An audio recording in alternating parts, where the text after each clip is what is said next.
Hey, what's up, everybody? BDF44 here, coming at you with another video. So, today I want to talk about the Boston Celtics. Just had a chance to glance at their starting lineup, or what someone said their starting lineup was, and it looked okay. They had Schroeder starting over Marcus Smart. I don't think that's happening. And they had Horford starting over Time Lord, and I don't think that's happening. But other than that, everybody in place seemed like they should be in place. You got Josh Richardson, Jason Tatum, of course, Jaylen Brown there to round out the lineup that they had. Um, so the Celtics just picked up Jabari Parker.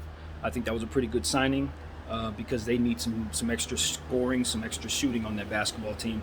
They lost Evan Fournier, and I think that's going to be kind of a frustrating thing for them because he was an established shooter, and the shooters that they have on their team are just young. They haven't had a chance to prove themselves, so you don't want to rely upon them to be basically your shooters. I think the Celtics are in a position, in my opinion, they have cap space, they have plenty of picks.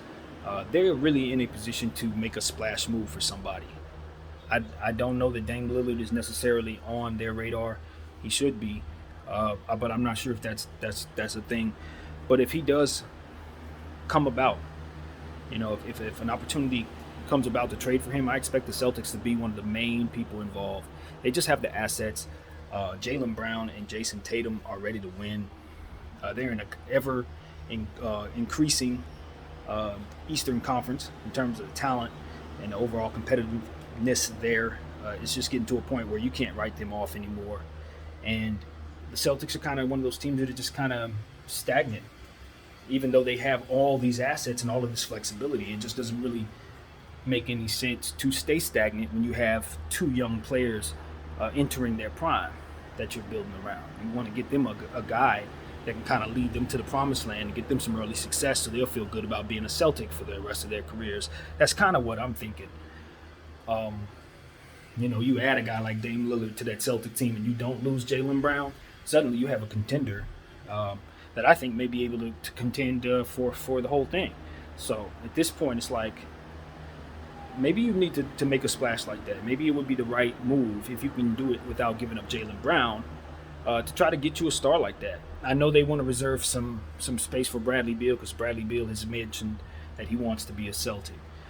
So leaving room for him in his contract probably makes some sense. But if he's not moving on, if he's not forcing his way out, Washington is not inclined to move him. They have wonderful flexibility as well. So you're not dealing with a situation where Boston necessarily needs to be waiting around there.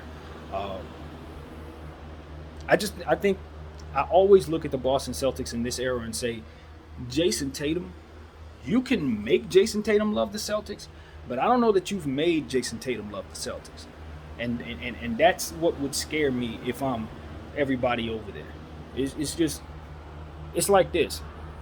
You're playing for a fantastically great organization, right? You know that they always, no matter what era it is, are going to find a way to come around and be good, with the exception of maybe the early 90s. The Celtics make themselves contenders. You have a chance, if you play your whole career with the Celtics, you're going to win something. Even Paul Pierce, he was there for all the bad days. He stayed his whole career and he won something.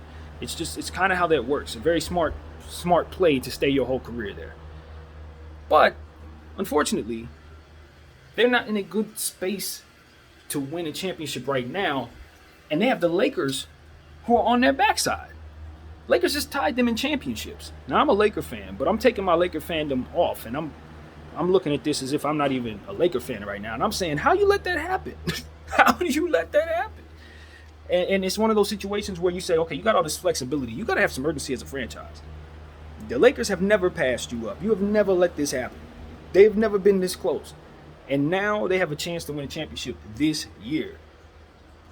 If I'm a Celtic fan, if I'm one of the Celtics fans, like as I am a Laker fan, if I'm thinking this way, I'm like, there's no way I want any flexibility right now. Not this season. You need to go all in for this season. We need to make sure the Lakers don't pass us up. And if they pass us up, they better be running into us to do so. That's the type of mentality I would want a franchise like that to have. Because the Lakers are competitive. We coming. You see what we just did over the last 3 years? We loaded up on all this talent. All I'm saying is if you're the Boston Celtics, you ain't letting that slide. You're not going to sit up here with $100 million in cap space the year the Lakers can pass you up and win the championship to get 18 and you're sitting at 17. No, that can't happen.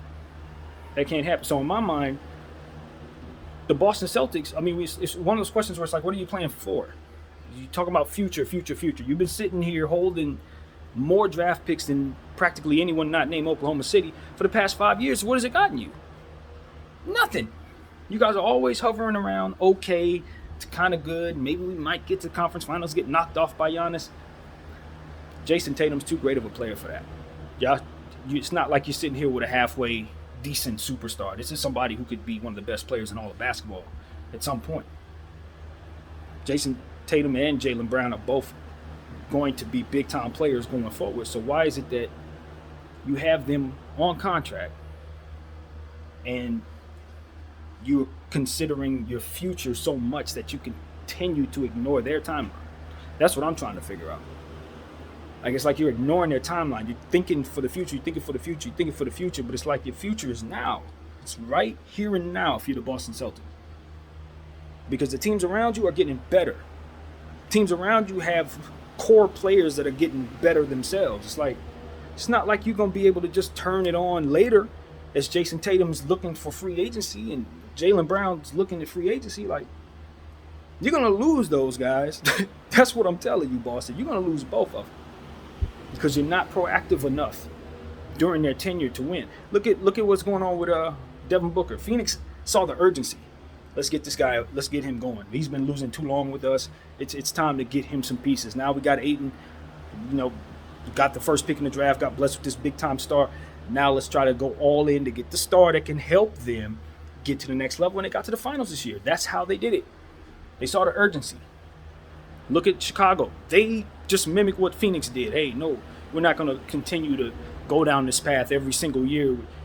We get lucked out and got a fantastic draft pick, right, in Patrick Williams. Now let's bring these guys the stars that can help them do it. Go get Vucevic. Go get Lonzo. Go get, you know what I'm saying, DeRozan. Now they look like they're in a position to leapfrog a team like the Celtics and go into contention in that area. Miami, similar type situation. Let's go for it now. Why are we going to wait? Bam Adebayo.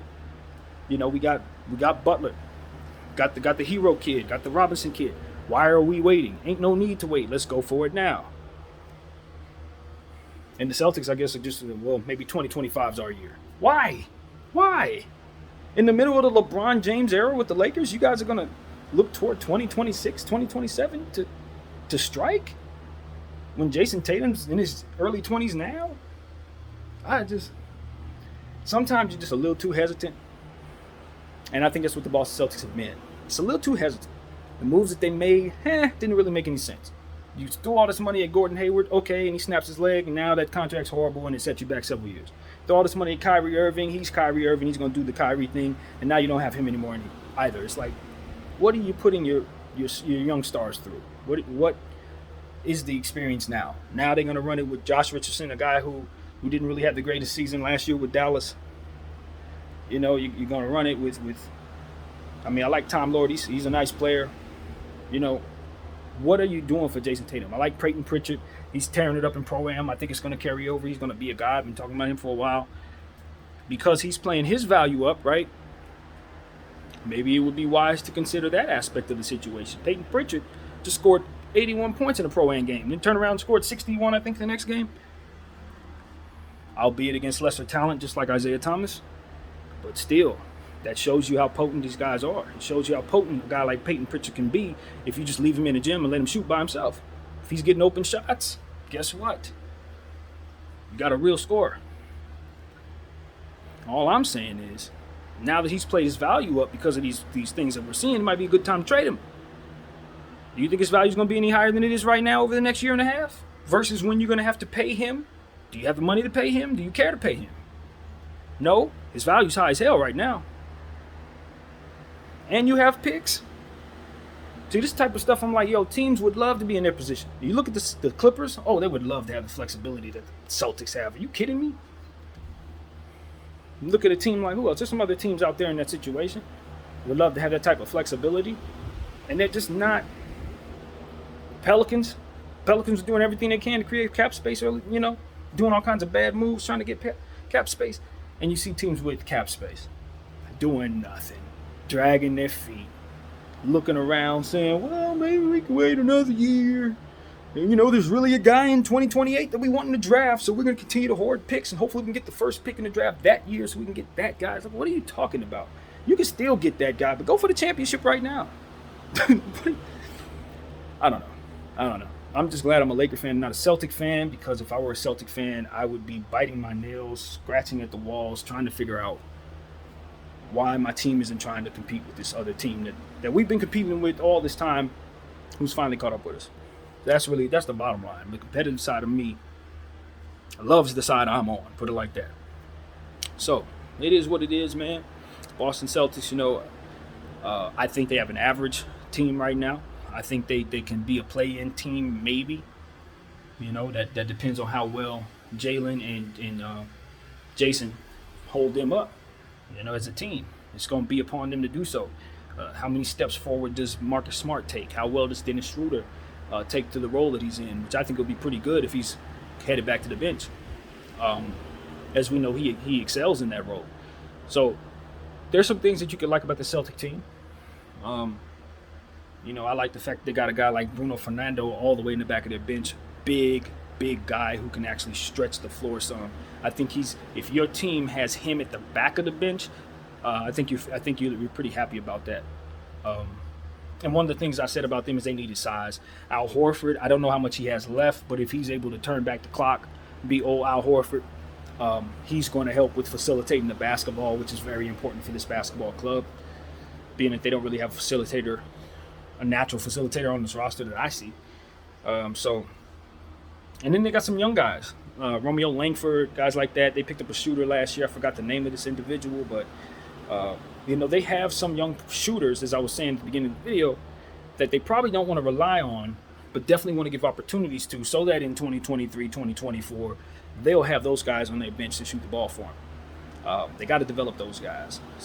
And that's another thing about the Boston Celtics. I would be lying if I said they were one of the better teams at developing players. They have not done the most amazing job at that lately over the last 3-4 years.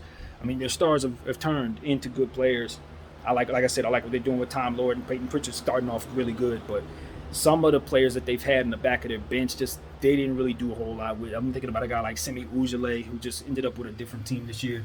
He, I thought, had more upside than they were able to display him having, that kind of thing. There was a couple other guys, too, that I just felt like, they could improve in that area. But all in all, average basketball team. Average basketball team with the ability to turn into anything they want to, and just seem to not be doing anything. And I would be frustrated as a fan. I would be frustrated. That's how I feel. So that's what I got, man. That's what I got. Maybe they make the playoffs. That's the range they're in. Maybe they make the playoffs. My name is BDL44. Thank y'all for watching. I'm out.